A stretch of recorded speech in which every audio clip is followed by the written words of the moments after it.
Now, the government has said it will start automatically enrolling UK businesses in a customs system to help prepare them for a no-deal Brexit. The move will allow UK firms to continue to trade with EU members after the UK leaves on the 31st of October. Chancellor Sajid Javid said the government will automatically allocate more than 88,000 VAT-registered companies a trading number in the next 2 weeks. The announcement follows an exclusive report by Sky News earlier this month that found two-thirds of UK exporters had not taken the most basic steps to prepare for leaving the EU without a deal.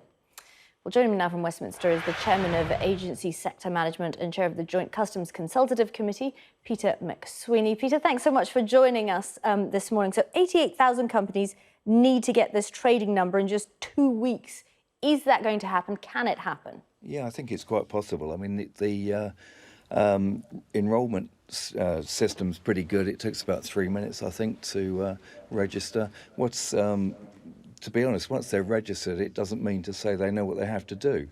So it's, it ticks a box, but I think that's all it does. That's all it does. So, OK, so just talk us through the process. First of all, you have to know that you have to register. Then you have to register. Then what? I guess you have to work out, what goods you're moving, whether you're importing or exporting, how to do a customs entry, how to classify your goods. You get involved perhaps in rules of origin. But it's basically the actual customs entry that's the tricky part. OK, why? Well, it's quite a complicated system. I mean, it seems fairly easy. All you've got to do is, tell them what the goods are, what the value is, and hey, how off we go. But it's quite a lengthy process to actually create an entry.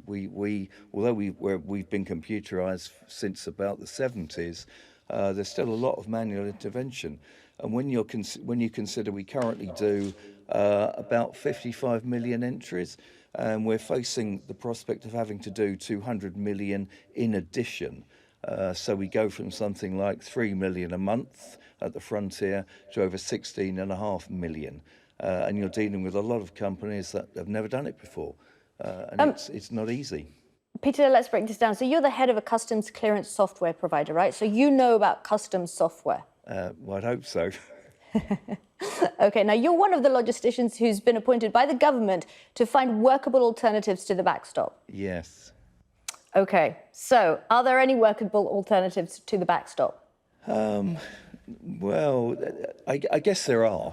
The technology is available to track goods, to report goods. We've got systems of fiscal clearance away from the physical frontier, but it all hinges on whether the person moving the goods actually tells you they're doing that. So we can certainly make the process easier for legitimate businesses. We can streamline that and avoid any hard border or any intervention at the border. But it doesn't address the people that the micro businesses that move goods backwards and forwards, a couple of times a day. They use their private cars to move goods, and they just do this at the moment without having to do any formalities or any reporting really. And it's difficult to see how you can sign them up, because we may think it's a facilitation and an easement, but for businesses like that, it's an imposition. They're suddenly having to do something, whereas they haven't done it before. When we leave the EU, if we leave with no deal, we will in effect become a third country, right, to the EU. Yeah. So is there anywhere in the world where you don't have a hard border between two countries and they have a free flow of goods and people?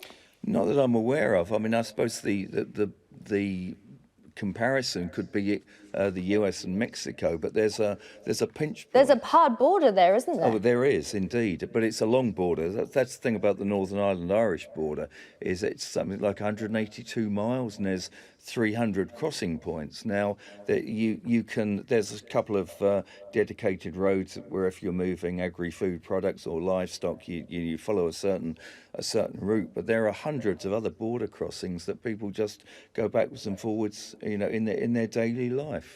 Boris Johnson, in this letter that he wrote to Donald Tusk, he said, "I believe the task before us is to strive to find other solutions to the backstop." October the 31st. Where we are right now, are there other solutions? It depends what your focus is. I mean, the focus of the EU is to protect the integrity of the single market. And that means, we have to make sure we know what goods are moving.